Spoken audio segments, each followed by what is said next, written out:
So, good day everyone. Today, we will be discussing about the different types of wound. We have the open wound and the closed wound. So, we have here the body of the victim.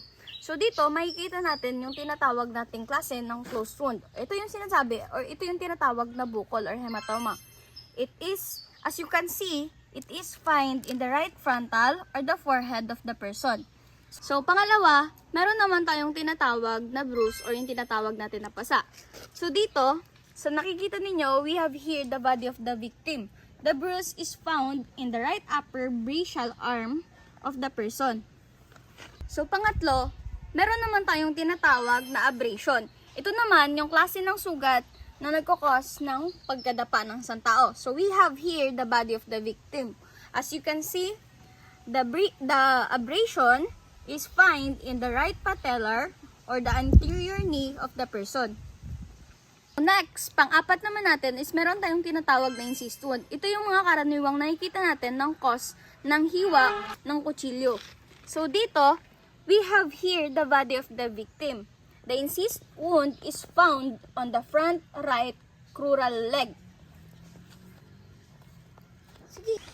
So, panglima, meron naman tayong tinatawag na laceration wound. Ito naman yung klase ng open wound na nagkukos ng blunt trauma sa katawan ng isang tao.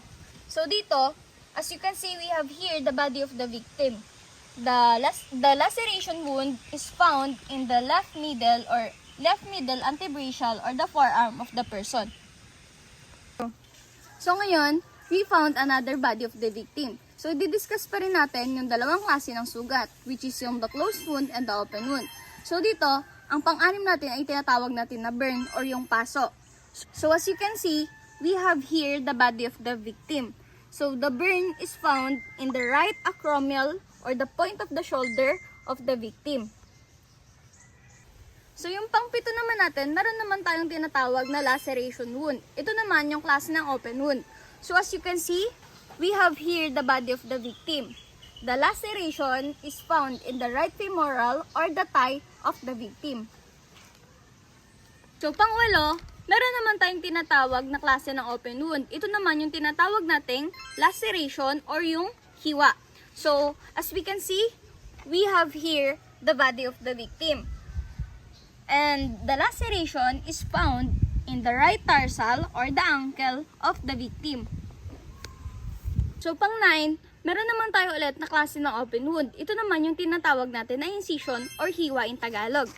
So, dito, as you guys can see, we have here the body of the victim.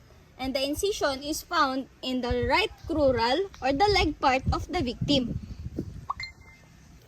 So, lastly, meron naman tayo ulit na klase ng closed wound. Ito naman yung tinatawag natin na bruise or yung pasa. So, as you guys can see, we have here the body of the victim, and the bruise is found in the left carpal or the wrist of the victim.